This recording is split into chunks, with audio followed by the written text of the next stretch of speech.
Enzyme tests. This is our first required practical for biology, and for this one we're attempting to investigate the effect of a certain factor upon the rate of activity of an enzyme.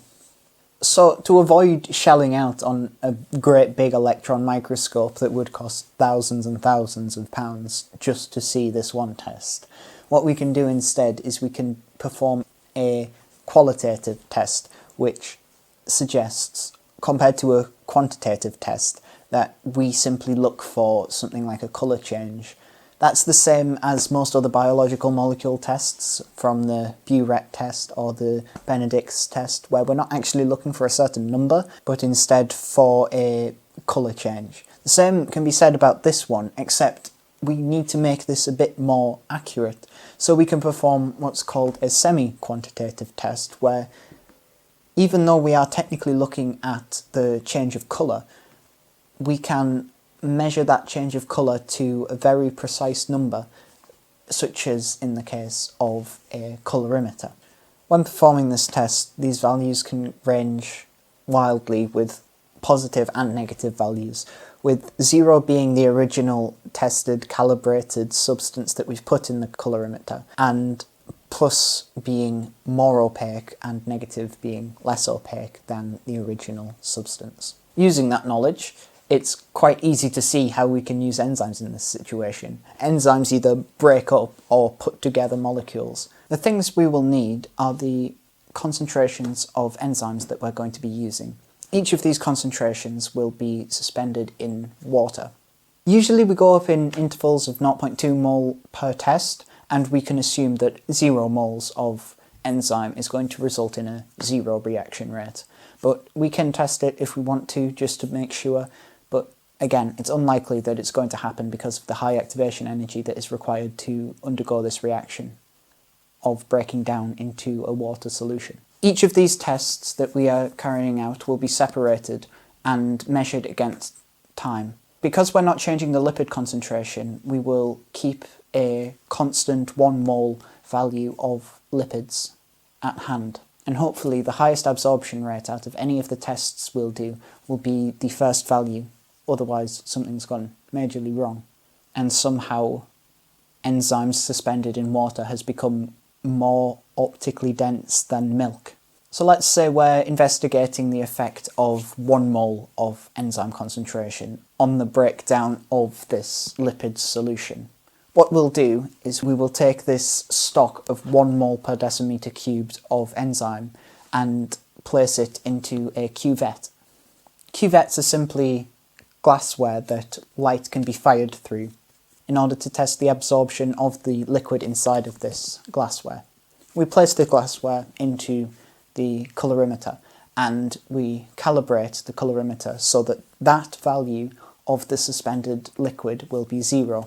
We do this for each of the separate tests because it's likely that there will be slight differences in the absorption of each of these concentrations. And if we weren't going to take these into account, it would become invalid because we are no longer testing the rate of reaction, but instead testing the rate at which the liquid that we are given returns to the average absorption of water, which would instantly skew our results because if you have a 1 mole, it's going to be faster to reach about there, but will never reach the absorption of water because it's simply more absorbent than something like a 0.2 mole per decimeter cubed of enzyme. Now that we have our calibrated colorimeter, we take our 1 mole per decimeter cubed of lipid concentration. And this step is the same throughout all of the tests. And we place it into the colorimeter and we click test. This value will give us usually a more absorbent number, and we will record this number down. We want to make sure this cuvette isn't fully filled, however, because as soon as we want to test the enzyme reaction, we're going to need to add a tiny bit of enzyme to this concentration, and we don't exactly want it to overflow and land in the colorimeter, do we? Now then, after we've got our semi-filled cuvette and tested that against the calibrated 0 value, we add our tiny bit of enzyme stock that we have prepared, in this case 1 mole per decimeter cubed, and we test instantly. Enzyme rate of reaction is extremely quick, so we have to make sure that our tests accommodate that and we're not slow on clicking our test button. So usually our intervals between tests will be about 3 to 5 seconds. This will usually be tested at the start, this short interval change, but as the substrate reduces in concentration, we can slow these tests to about every 10 seconds. The reason we change our test interval is because we are measuring the initial rate of reaction here rather than the overall rate of reaction, because the overall rate of reaction will be quite similar compared to the initial rate of reaction. However, we can measure the overall rate of reaction if required. Now that we've tested that every 3 seconds, we can begin to record our results down of the value that is shown on the colorimeter. And you should see that the colorimeter is slowly tending towards 0. Usually we measure this until we have 2 concordant results of the colour inside of this cuvette. The light absorption will now begin to slow in its descent towards 0, and as such we can reduce the amount of tests that we're doing and measure every 10 or so seconds. Once we've plotted our results of all of the different enzyme concentrations and repeated the test, we can begin to draw a graph.